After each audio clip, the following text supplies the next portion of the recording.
It was very interesting to me as a young gay man to know that Rheticus was gay in the early modern period, just at the very end of the medieval time.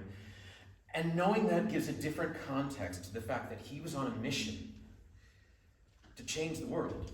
And at that time in history, homosexuality was a hang and a fence. You could be executed. That had big consequences for him in his life, but I'll get to that later on when I tell you his story. But I'm also interested in the way that the world could be changed. And maybe by the end of this, you'll sort of get a sense of that. Renaissance humanism, here comes the history lesson. And the thirst for new knowledge in the early modern period, just at the end of the Middle Ages, was a huge step, but it was only a step for Western civilization out of the rigid, crystalline world of the Middle Ages in Europe. And even now that we're becoming a global culture, we are all still taking steps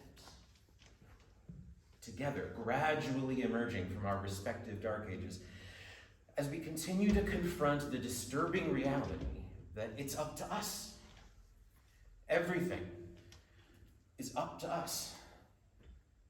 We are not sealed up, safely trapped and helpless inside a little box where nothing ever really changes. We have to make hard decisions about what kind of a world we want to live in.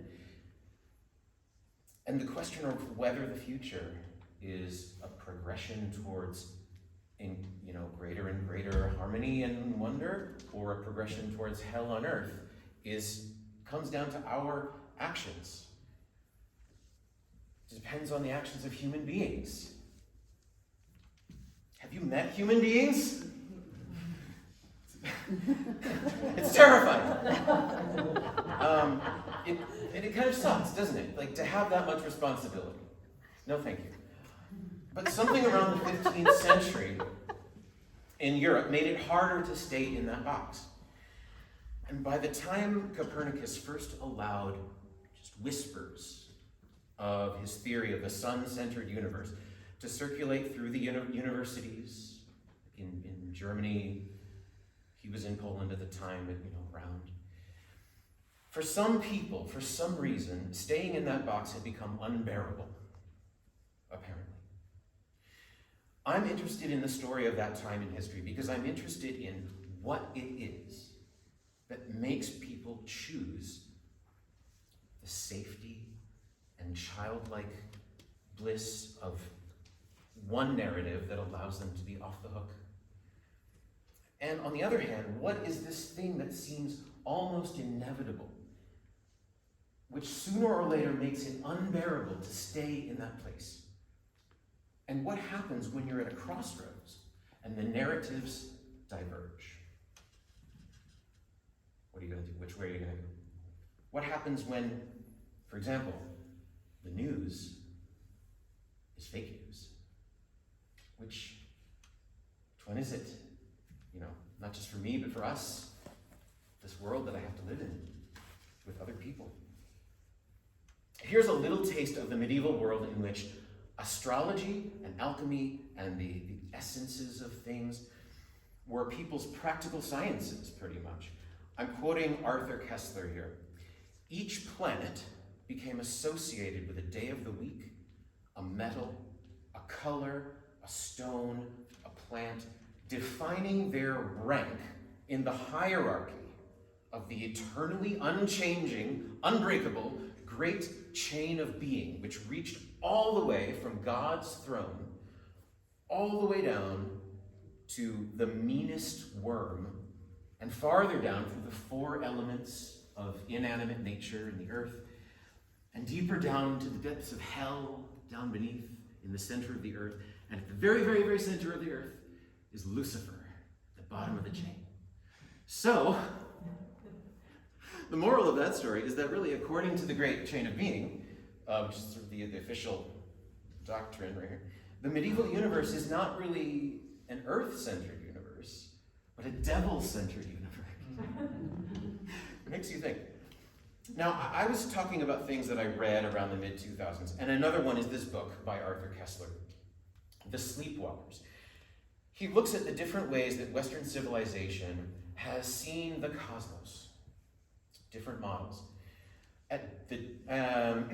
from prehistory all the way up to the modern day. And he makes the argument that the changes in our model of the universe through the ages has less to do with any kind of rational progression of science and discovery in a straight line, and everything to do with the biases and fears that we have, and how we need the universe to be in order to exist in it. I need it to be this way. So that's what it is. Damn it. Talking about the Middle Ages, Koestler explains the increasing gap between the practical need for knowledge, like I need to know how to get my boat where it needs to go across the sea, and this unquestionable but unhelpful worldview.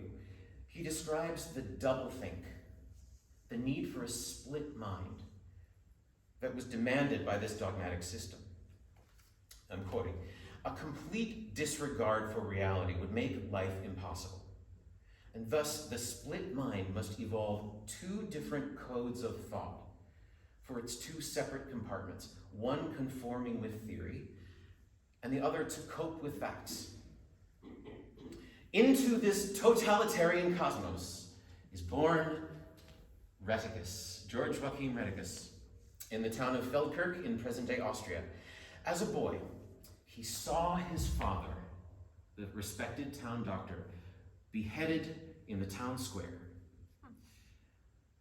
He had been convicted of either witchcraft or stealing from his patients. It's not super clear from the historical record. There are accounts of both. According to one source, it was rumored that he was keeping some kind of a devil in his workshop.